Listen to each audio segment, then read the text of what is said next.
there is tension economically and otherwise between the United States and China. But if you're a venture capitalist or private growth equity player, you see an opportunity. Thank you so much both for having me here today. At Washington Harbour Partners, we're running our daily ground game. We're meeting with the Department of War. We're meeting with the national security community, with the White House, with Congress, to listen and to engage and to understand what are the greatest mission needs, what are the market gaps, and where can we find the best founders with the best leadership, with the best technologies and capabilities to meet those needs and to fill those market gaps. You just mentioned the Department of War. Last week, I was in Los Angeles with many space technology leaders, and they very much say that space is the next warfighting domain. Their point, which I wrote about for the Tech in Depth newsletter, is that Space Force as a government agency is a real player here. Do you agree with that argument, and do you see yourself doing business with Space Force? That's a great question, and space is a critical warfighting domain that we're very interested in. We're very bullish on the Space Force. We're very excited about their leadership, their talent, their focus, the resources they're dedicating to this very critical warfighting domain. We're making active investments in the space domain. So, for example, we recently invested in a company called Turion Space, which is a space domain awareness company. They identify potential threats in space, they analyze them, and they potentially, help to react to those emerging threats and emerging technologies. We also have investments in companies like Stoke Space, Apex Space, and Quindar to meet these mission gaps and needs in space, and we're on the lookout to be much more active in the space domain. Stoke Space just had some interesting news in and of itself about its own fundraise. I'm interested, Mina, more broadly then, what is your ask when you're thinking about later this week, the meeting between Xi and Trump? How worried are you about rare earth metals? How worried are you about access at the moment when so much of this is integral to some of the startups that you back? Thank you, Caroline. So the whole world is watching. Everyone's following the headlines. And at Washington Harbour, we just have our heads down and we're running our daily ground game. Rare earths, the U.S. supply chain, we think is a very high priority. We're investors in a company called Vulcan Elements, which we think can help create that domestic supply chain and ensure that we have access to the most important materials for both robotics and drones and other very important mission needs.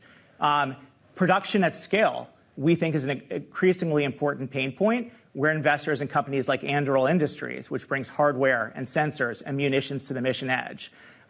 Beyond just things, we think data is incredibly valuable and valuable and powerful. We think bringing data to the edge and empowering the warfighter and the operator with AI and AI-enabled capabilities is also, of incredible importance. So we're invested in a company called Raft, which brings that decision-making capability using AI to the mission edge.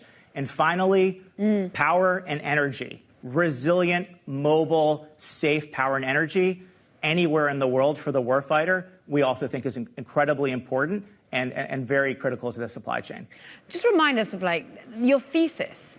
At this moment, we've suddenly felt like 2025 has been the year that we were all talking about defense tech. But the LPs that are in Washington Harbour Partners, the likes of the corporate pension funds, the endowments, the foundations, have they always been there backing this thesis? How much have you suddenly heard of this wall of demand coming from those that want to access this VC focus that you have? We are very fortunate to have very focused LPs who have been very passionate about bringing the best technologies to not only the warfighter but also the civil servant. They see it as having been unfair that those who are making the greatest sacrifice and taking the most courage haven't had the best technologies and have critically been 8 to 10 years behind the Fortune 500. Today, they're all universally excited that in an area where we haven't had the U.S. military modernized in nearly a generation, all the stars are aligning now to change things now more than ever. Congress has appropriated real dollars to acquiring capability and next-generation technologies.